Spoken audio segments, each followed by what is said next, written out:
Hello and welcome. You're watching Business Plus. I'm Shweta Kothari. We're bringing you stories from the world of business, policy and economy. First up, let's take a look at headlines. News tightens around BharatPe co-founders and EOW investigation points at Ashneer Grover and family using backdated invoices to siphon off money. Dabur Group chairman director named in Mahadev betting app scam. And Sahara Group founder Subrata Roy dies in Mumbai after prolonged illness at 75 years of age. Government is all set to begin auction of 20 critical mining blocks. Auction for private players will begin in next 2 weeks. And Tesla will double imports of parts from India, says Commerce Minister Piyush Goyal after visiting Tesla's manufacturing facility in the US. All those stories right here on Newsline. With me is Karthik Malhotra. Karthik, good morning. Morning, Shweta. Not a whole host of good news stories coming in, but let's begin with what we are tracking as far as, Ashneer Grover and his mega trajectory to becoming a household name is concerned. An EOW investigation, Economic Offences Wing, has now concluded that Ashneer Grover could have backdated invoices, siphoned off money from his own company, BharatPe. Yes, Shweta, and I think all this starts about a year ago from now. This is around the time last year that BharatPe had filed a criminal case against Ashneer Grover, who was earlier the co-founder of the company. And this was pertaining to irregularities to the tune of almost 82 crore rupees, 81.28 crore rupees. Now, what were these allegations and what has the EOW of the Delhi police found out? Now, what the EOW report suggests, and this report has been submitted to the Delhi High Court, it suggests that as many as 8 proxy HR firms had been created and hired by BharatPe at a time when Ashneer Grover was the founder and CEO of the company and his wife Madhuri Jain was the head of controls at the company. These 8 HR companies have received money from BharatPe for activities or work not done by these HR companies. Now, the rabbit hole goes a little deeper. 5 out of these 8 companies actually opened their bank accounts much after the date of the invoice that they billed BharatPe on. So, if the date was X, the bank account of that company was actually opened after that invoice was raised. So, these were 5 out of these 8 companies did not have bank accounts at all. Now, according to the Economic Offences Wing of Delhi Police. To put it simply, it means that these companies were deliberately created only to transfer money. Absolutely. So, these were backdated invoices created on companies that opened bank accounts after the date on the invoice and companies that did not do any real work for BharatPe with the purpose of siphoning off money. Madhuri Jain, who was head of controls at that time when these payments were made, actually asked banks to expedite payments into those accounts. Now, as much as from this overall allegation of 82 odd crore rupees from BharatPe, about 7.6 crore rupees was transferred to these 8 HR companies or proxy companies. Now, we are yet to sort of ascertain, because I wrote to Ashneer Grover this morning. That email did not elicit a response up until the time we entered the studio, and even my WhatsApp message to Madhuri Jain has been unanswered. She hasn't seen it yet. So, we don't know what the Grover family is really going to say. But these 8 accounts that we are talking about, these 8 accounts, 5 of these 8 accounts actually have the same address, on the KYC of those bank accounts. And that address belongs to immediate family members of Madhuri Jain, who's the wife of Ashneer Grover. So, I think all of this really coming at a time when Ashneer Grover has gained popularity on social media, on YouTube as a public speaker, become a household name immediately after Shark Tank, and soon after the Shark Tank season 1 ended, that gave Ashneer Grover this household fame, is when this BharatPe controversy really broke out last year. So, Ashneer Grover right now finds himself in the midst of something that he defined as doglapan, and that doglapan is pretty much coming back directly to him. This is deceit, this is definitely a fraud committed willingly, and money siphoned off. I think all of this brings us back to that very core critical question that whether you are a startup, whether you are a large unicorn, whether you are an unlisted company, why is it that corporate governance norms, auditing norms are so lax? I think we've seen enough and more cases, whether it was Byju's, whether it's been Sequoia Capital, whether it is now in the case of BharatPe. Case after case, we continue to find these irregularities in books, in audits, and founders, CEOs being, given this free will, free pass to go ahead, create companies, transfer money into those companies, and really flout the rules of corporate governance and the norms of corporate governance. And that has to really be looked at very, very seriously in the context of India. Coming back specifically to Ashneer Grover, I think all the fame and all the doglapan and all the, the book that he's written and the public speeches that he makes, those inspirational speeches that he makes, I think all this is now going to come back to bite him, and this sort of underbelly of greed in startup unicorn founders, this greed of excess money, illegal money, using company funds to make personal gains and creating bogus companies, all these are very, very serious offences. Absolutely serious offences. And you rightly mentioned lack of enough and adequate measures to ensure corporate governance norms are adhered to, specifically when a company is not listed. What happens therein? Because we've seen many of these cases, and not just with BharatPe, but also a lot of similar such cases that are emerging with Byju's and other startup players. What do we do in case, or what does the government do or regulatory authority do in case where a company is non-listed? Because that's where the problem lies. So I think by rule, by definition, if you're an India registered incorporated company, then you have to follow the principles laid down by the Ministry of Corporate Affairs. And by default, your books have to be audited, your financial statements have to be submitted, reported to MCA or to the registrar of companies. Now, it doesn't usually become public. People like you and me don't have access to these financial statements like we do in the case of listed companies, because listed companies by law need to disclose their earnings regularly, publicly. In the case of unlisted companies and these celebrated startups, unicorns, etc., a lot of what they file is delayed. They don't follow the quarter-on-quarter cycle. We've seen in the case of Byju's, for example, financial statements, a regular sort of delay was about 18 months. But now we've seen just in the month of November financial statements for FY22 being released, so which is far longer than the 18-month in any case delay which has become normal. And in the case of BharatPe, I think you have to give it to BharatPe's existing team that while the founder was the sitting CEO of the company, an investigation was started, initiated, and criminal cases were filed against BharatPe founder Ashneer Grover as well as his wife Madhuri Jain. What we were picking up last year were much smaller ticket size scams. We were talking about makeup items and makeup bills, etc., being billed to the company. But I think a scam as huge as 82 crore rupees is obviously serious. 8 companies, HR companies, proxy bogus companies formed and money into those companies expedited. And according to the EOW finding, from the 7.6 crore rupees that was transferred to these 8 bogus companies, there were self-withdrawals done by Madhuri Jain and her family. So you get the company to put money into a proxy company, and then that proxy company signs self-checks and withdraws money in cash. So what happened to that money is another paper trail which will now have to be investigated and revealed. Absolutely. Ashneer Grover and family will have a lot to answer by the way of those charges leveled by EOW. We'll track them. But moving on to a story that has come in since last week, where Mahadev betting app was put under scanner. There was an FIR, serious allegations, but we now know as a latest that Dabur Group chairman and director have also been named in the FIR. They are denying any wrongdoing. So a total of 32 people have been named in this Mahadev betting app scam. And remember, the promoters of Mahadev are both based out of Dubai, and Dubai being a tax heaven, so to speak, for a lot of startups to form their companies there, and in a bid to not pay taxes to Indian authorities, and betting per se being illegal in India. So the company operating out of Dubai, and 32 people named. Among those 32 people are Mohit Burman and Gaurav Burman as well. Now, the statement coming out from the Dabur Group suggests that the allegations are false and baseless. Dabur Group is also saying that it seems to be a mischievous act where there is some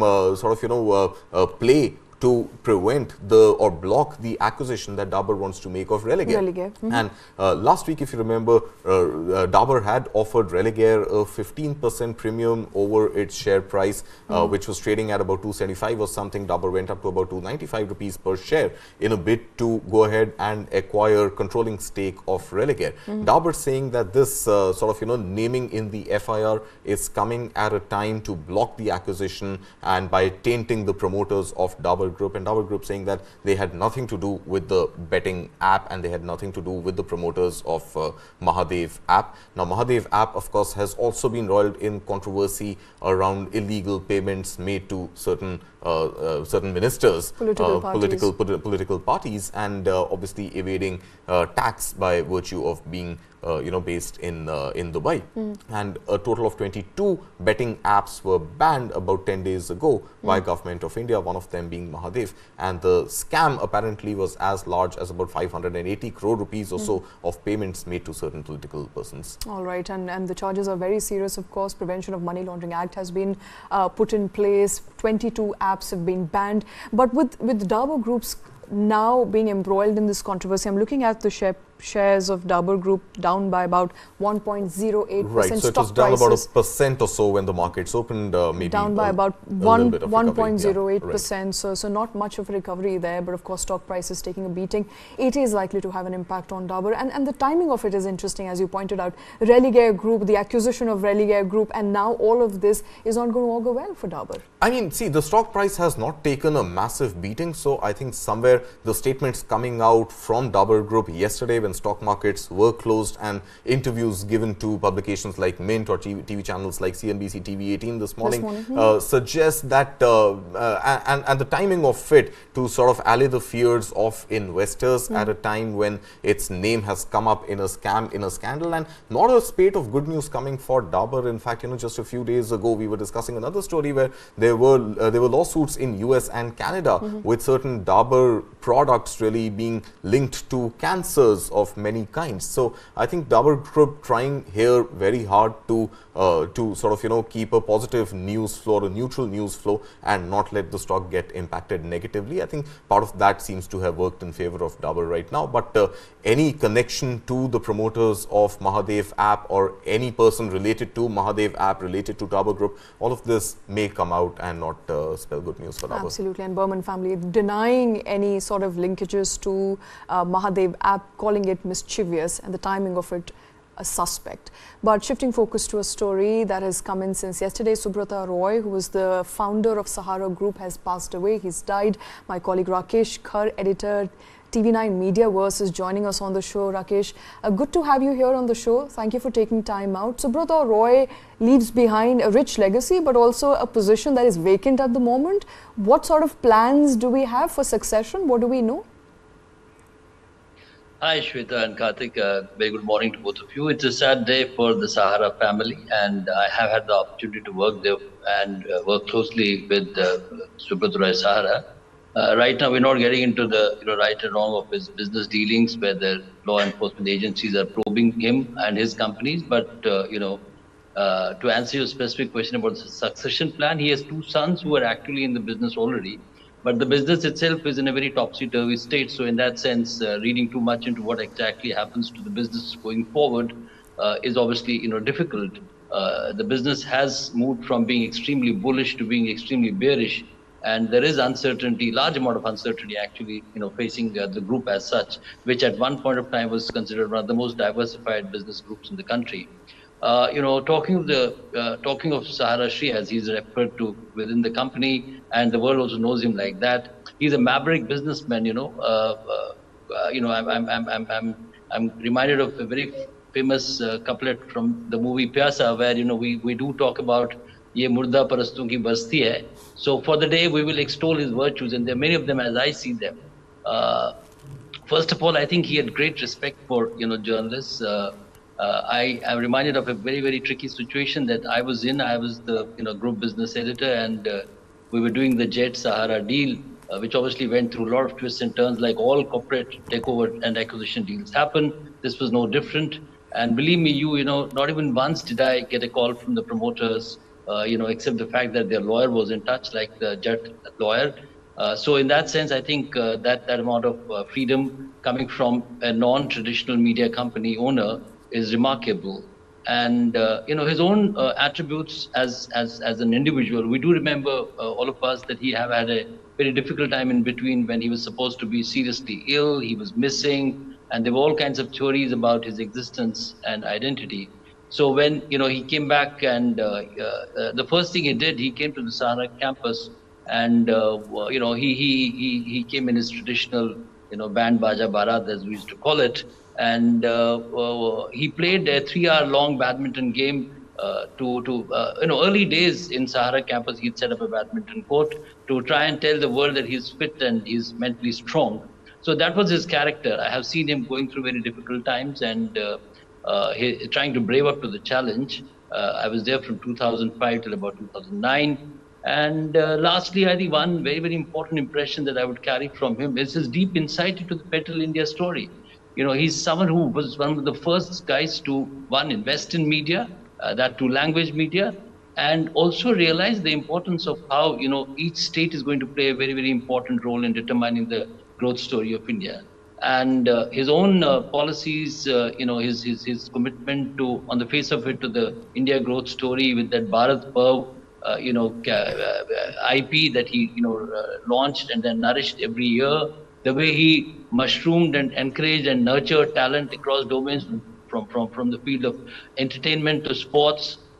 It's unimaginable that after the, I think, 2007 World Cup victory that India had over Pakistan in the T20 match, he hosted both the teams at his famous, Sahara share in Lucknow. So, remarkable guy, ahead of his times, but having his own run-ins with the law enforcement agencies. Rakesh, what happens to the Sahara Group now? Because I think Sahara Group was pretty much, there was just one name that ever stood out, and that name was Subrata Roy. So is there any sort of, merit in looking at succession at a company which in any case has been embroiled in so many controversies, from the chit fund scam to, to defrauding so many, people across the country, and those who did not have access to great funds. So is this, with his death, do we pretty much say that it's the end of all the controversies and all the scams that he was also involved in? And at another level, does it also ring death bells for Sahara Group as an entity in whatever form it exists today? Well, I think some of the cases that are pending against the group, where he's at the forefront, he's no longer there, but the cases will prolong. There is a new fund that SEBI has organized now, where the remit is that they will refund everyone who was allegedly defaulted, which Sahara denied all through, and that process is on. It's a large corpus. That apart, in terms of what is remaining in the business, they have a insurance business as well. They had a chit fund business, which was the primary driver. They were in aviation, which they exited. They were in FMCG, which was again a failed attempt. So in that sense, I don't see a great future for the business going forward. The two children, two sons are there actively. His wife is also active, but she's not been aligned in the business as such. Two sons, when the business was thriving, one was looking after the aviation business and more consumer-facing business, and the other one was looking at the insurance and the chit fund business. So it's going to be very difficult to start afresh. Though if they learn from their father, he had this great capability to to stage a serious comeback. So if they have the metal and the DNA, they could start afresh. You never know. Never write the obituary of Indian businessmen. We were just looking at the Dabur story. We were looking at the Ashneer Grover story. There is turbulence in air for the entire corporate India when it comes to corporate governance issues. Sahara represented the good, bad and ugly piece. So rightly. Okay, good, bad and ugly. Rakesh, since you were there, you worked there, what went wrong? From one of the most diversified or diverse conglomerate employing a lot of people to 1.2 million people to now a non-existent entity, if I may say so. What went wrong? I think, a couple of things went wrong. I'm saying from the outside, not as much being inside. I gave you the inside perspective as an employee. Outside, this unbridled, ambition to diversify into areas where you have no core competency. That's one. And second, their core business, entity, which is chit funds, that over a period of time came into, regulatory surveillance, and it had to come because, rightly or wrongly, there was a business model where the tier 3, tier 4, tier 5 cities needed someone to lend money to them at, when it was not so easily available. The traditional banking routes were blocked for these people who had no access to capital. So he made a fortune out of that. And then I think somewhere down the line, he lost the trust, because the business model from the outside, I can say, was very wicked, if I can use that word, because if you have to pay, say, 5 rupees daily, and if you are not able to pay on the 10th month, 5th day, you forfeit most of the money that you have. So the model came under surveillance. The model came under threat from other alternate sources of finance available to people at the grassroots level, and then ultimately undue diversification. Is the story, I think, of Sahara. And finally, the law caught up, and I personally, his inability to manage the system, which he did so well from Lucknow to Delhi to South. I must tell you that he was one person who had friends across the political spectrum, and Right. early on, he built his equity in BJP, in Congress, in left more so. But over a period of time, he didn't manage himself well, especially in dealing with the courts and the judiciary. And that's where I think, he was wrongly advised. He should have been able to, come clean on all the charges that were leveled against him. All right, Sahara Group chairman has died at 75. We are going to leave it at that. But moving on to a story that we are tracking since past couple of months, August specifically, when Parliament gave a nod for critical minerals to be mined by private players, with a view, Karthik, that these minerals, metals are important. Specifically, lithium is important to manufacturing batteries in India. The government is all set to now start auctioning in next 2 weeks. Absolutely. So I think this timeline was pretty clear even in the month of August, because December is when, in August, the government had said that around December is when the auction would take place, and I think government sticking to its timeline. Now, why is lithium important? I think lithium is critical right now for India's energy transition. And what is this energy transition? The energy transition is from fossil non-renewable based sources of energy to renewable and eco-friendly sources of energy. Now, India has its net carbon neutral mission by 2070 to be achieved, but then there's a shorter timeline before that also of 2030. What do we want to do by 2030? We want 30% of our passenger vehicles, cars, to run on electric energy rather than conventional fuel. And hence, any sort of dependence on China or any other country out there to make lithium ion batteries and export them to India is going to have that dependence, a direct impact on India's current account deficit, and more importantly, you don't have the capability to manufacture it here in India. Now, with the lithium mine auction beginning, hopefully 2 weeks from now, we will see some serious play in terms of Indian companies wanting to participate in that auction and get a piece of that large 30% pie of electric mobility in India. Add to that, you also have interesting elements like titanium.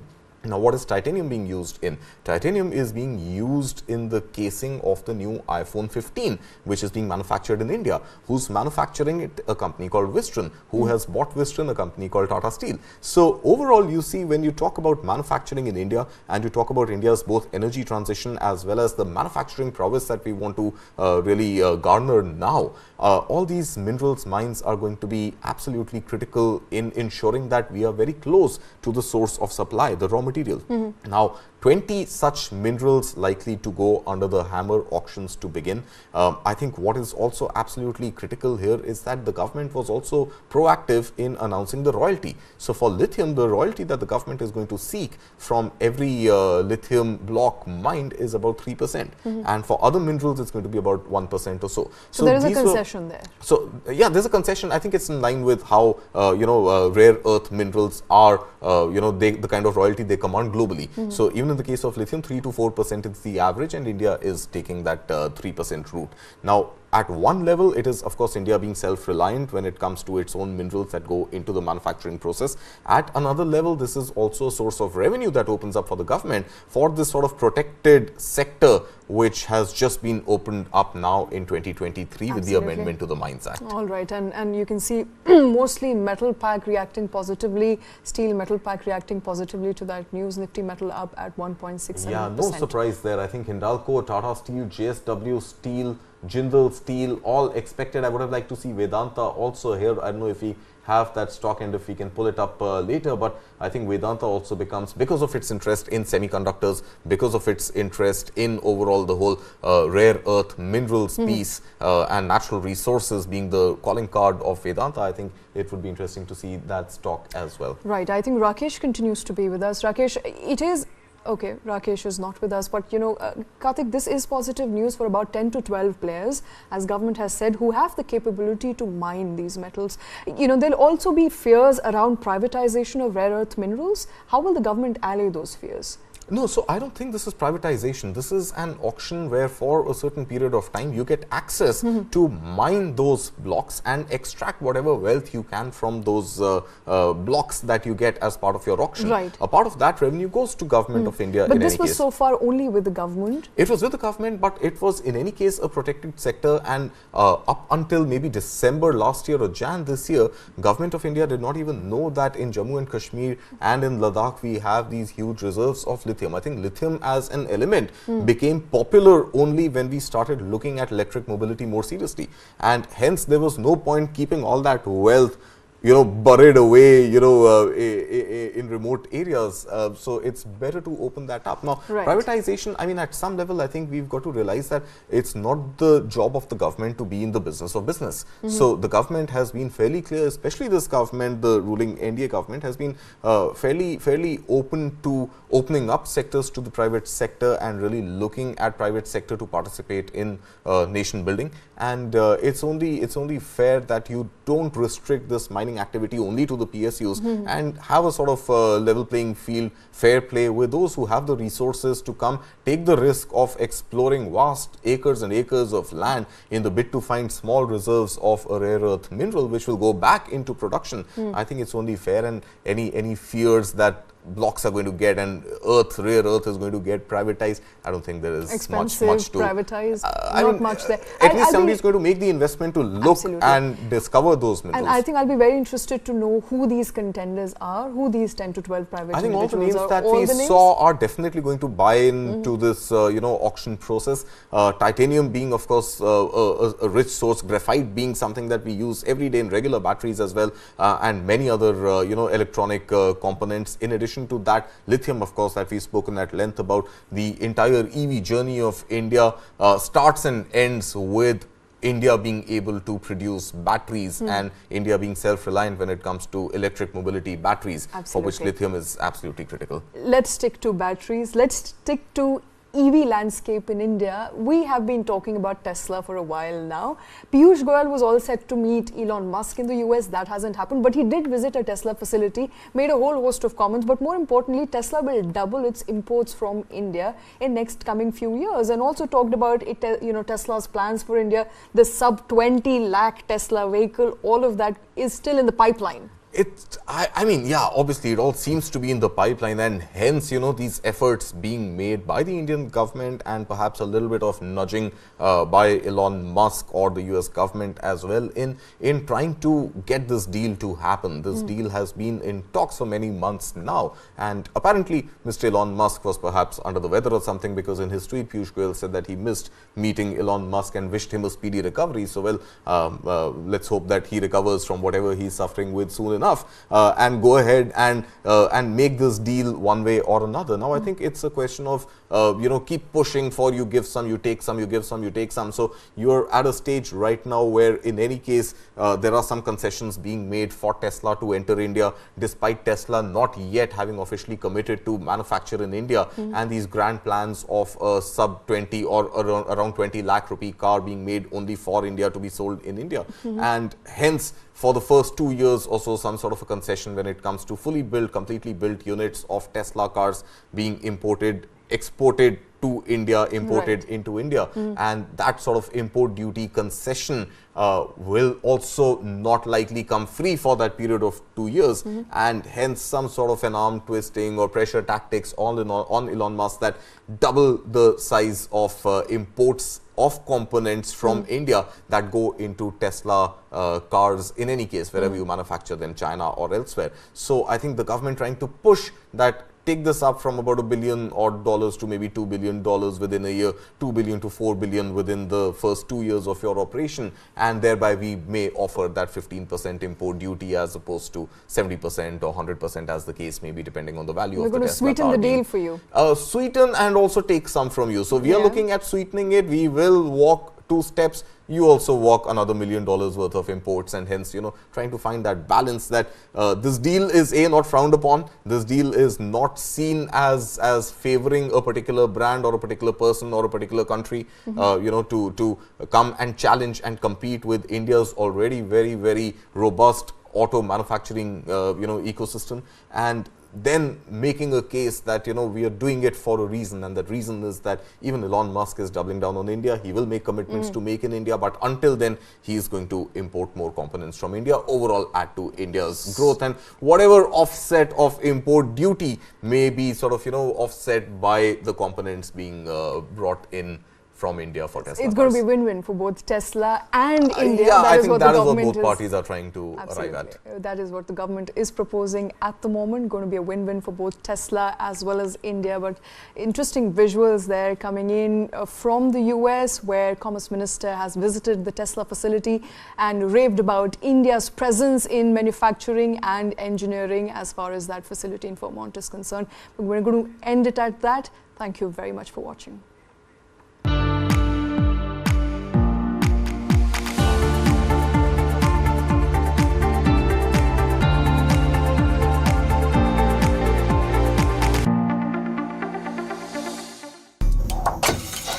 China won't let us rest easy on our borders, but they will keep flooding our markets. What does Xi Jinping really want? I think he wants the Indian market, no doubt about it. It's really a matter of showing their dominance.